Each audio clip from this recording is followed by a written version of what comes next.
Hi everyone, I'm Ryozo Tsujimoto from Capcom. We wanted to share more information about Iceborne through another developer diary. That's why I've decided to invite our two directors to join me. Go ahead, guys. Hi everyone, I'm Kaname Fujioka, art director and executive director on Monster Hunter World, Iceborne. Thank you for having me. And also, I'm Daisuke Ichihara, director on Iceborne. Thanks for having me as well. the pleasure is all mine. Now then, let's dive into all the latest updates. But I have to say, hitting up the hot springs is really something. I guess. Yeah. You could say that. Iceborne features a new snowy locale, so we felt it necessary to add areas of warmth as well.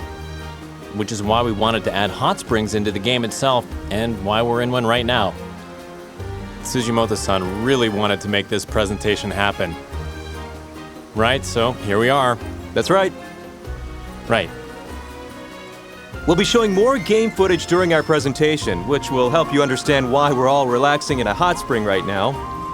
So, without further ado, let's kick things off first with the latest trailer. Enjoy!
Now that you've taken a look at the latest trailer, we wanted to take this opportunity and delve deeper into the various things that were just shown.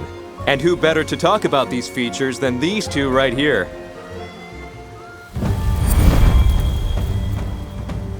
First off, we've announced the new headquarters, Celiana. I believe you also caught a glimpse of our new gathering hub. Let's touch on that a bit more. Well, first we have the hot springs you see here. Hoarfrost Reach, as the name suggests, is quite cold, so we wanted to juxtapose the cold with a home base that provides a sense of warmth. And what better way to warm up than to dive into the hot springs together? That's why we centered the gathering hub around one. So what we see here is very much in the heart of the gathering hub. Exactly. Think of it like the main attraction. Are people going to jump into the hot springs with all their gear on? Great question. You can take a breather with your gear on. But with the click of a button, you can also swap into something more comfortable. We figured it'd be a great way of helping players immerse themselves into the hot springs. So it's up to what the players want. We also prepared specific gestures to take the experience to the next level, such as falling into the water. Players can also splash water at one another, so we really set it out to be a relaxing and interactive environment. You can also enjoy a meal there. Is this a sauna? Indeed. The ultimate test of endurance, so to speak. You can really tell things are heating up. And that the Palicos aren't able to keep up. Everyone's ready to keel over. This is a bit of nice detail, but we also added foot baths too, so you can just warm up your feet if you feel like it. It allows you to interact with your Palico in a playful fashion. So these are some of the more subtle actions you're able to take. Precisely. Dip your feet into the hot water, and your Palico will follow suit. It's all very cute. The Palicos are kind of big. Surprisingly big. We put some additional work into the Gathering Hub. We know a lot of fans wanted us to improve accessibility of things between quests to make everything easier to access and improve the game cycle. So we focused on making things more fluid. It's an area where we wanted people to interact more. We wanted a means of really bringing the community closer together than ever before.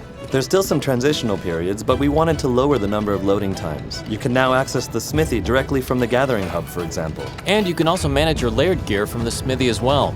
So in general, you wanted to build a Gathering Hub that had high usability for a much tighter experience. You're absolutely right. Whether it's the Resource Center or the Botanical Research Facility, the hub now has all the facilities necessary in preparing for hunts. For the squads, this time around we've prepared something called the squad card. It's something that the squad leader is able to create. They can include information about the squad in the card and send invites to others. People who receive the invite can accept it afterwards without having to be in the same online session. It allows people to check out various squads and gives them time to decide which squad is best for them. By casually sending out squad cards in the same fashion as guild cards, people can still have a means of staying in touch, which I think will improve how people interact with each other in the game. We also included sub-leaders as well. Squads now can have sub-leaders, who are also able to send squad card invites out, as well as accept requests. That's quite a hefty responsibility. The sub-leader is also able to edit the squad emblem as well. We've made various quality of life improvements like this. Every aspect has really been thought out.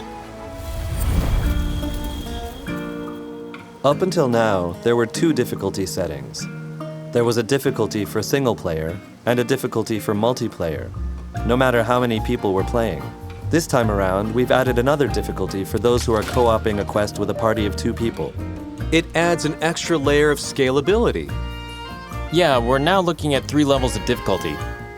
For example, I'm sure some people have encountered a party member dropping out for whatever reason, or you were playing with a friend who suddenly got disconnected and it went down to just you. Now the difficulty will scale back down. I see, so it scales based on the situation. Yes, the difficulty setting is now flexible and will adapt to the given situation for a more optimal experience. So the multiplayer experience should be smoother than ever before. By adding a 2-player difficulty setting, we're expecting more people to feel comfortable playing co-op. With more 2-player co-op and higher frequency of seeing Palicos in battle, can we assume they've also been improved? They've undergone changes as well. Players will see new Palico Gadgets.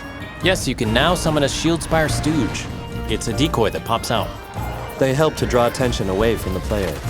With those looks, it's not surprising.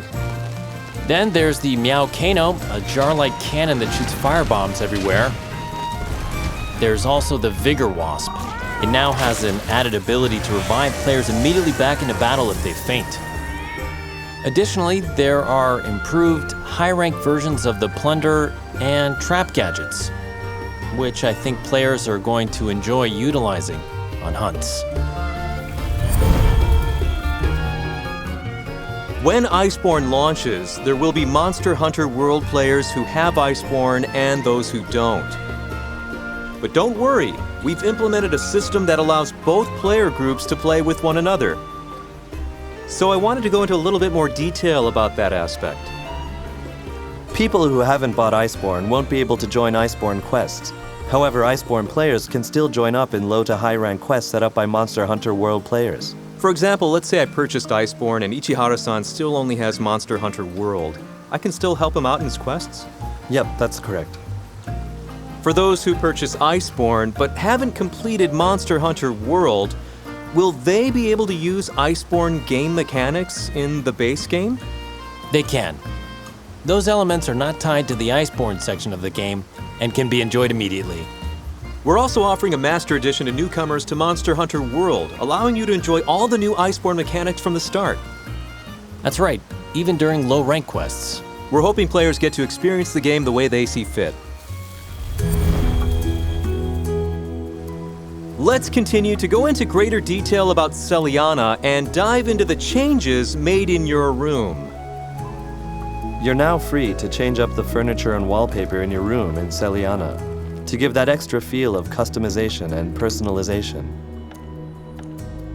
You unfortunately can't change up the placement of the furniture, but you're able to swap out the type, as well as customize the color, design, and material of the furniture so that you can design a room to your tastes. We're eager to see what kind of rooms the players will come up with.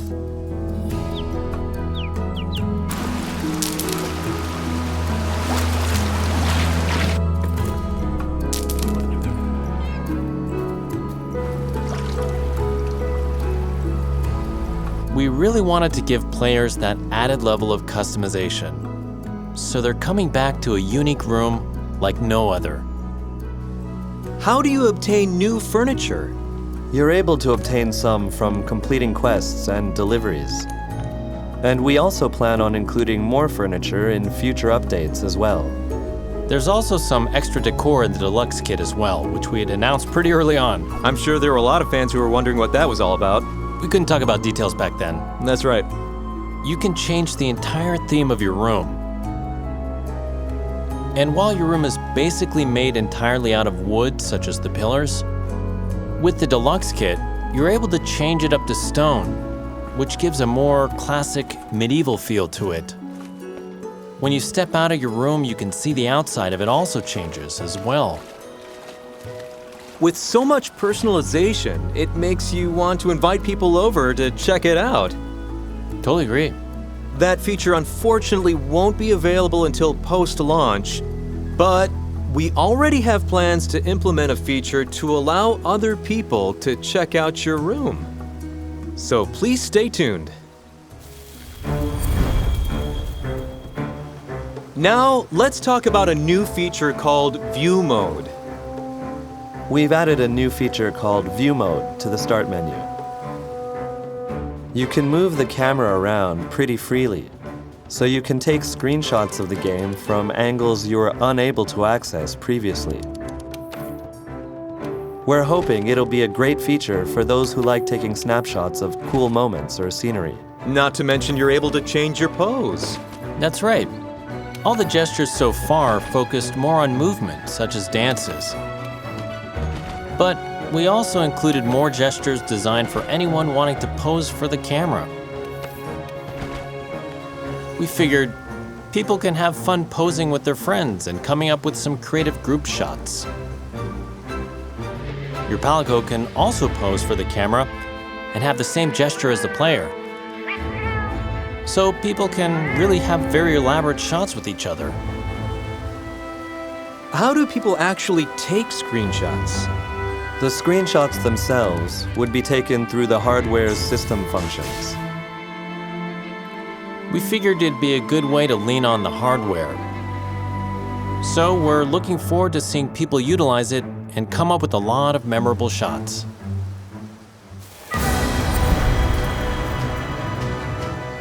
Let's now talk about the monsters that appeared in the new trailer. Take it away. We have the Fulgur Anjanath. In Monster Hunter, there are subspecies of the normal species that you start encountering at higher ranks. They add a variation to the monsters you're used to fighting, which adds an extra level of gameplay and challenge. It's very much a twist on what you know. For those who have played through Monster Hunter World, you may have encountered some subspecies already, such as Azure Rathalos, Pink Rathian, and Black Diablos when you reached high rank, and they put different spins on the fights. We wanted to add more of these types of monsters in Iceborne as well. So that's why you have this new subspecies of Anjanath here. Anjanath has an affinity towards fire, but this subspecies of Anjanath has an affinity towards lightning.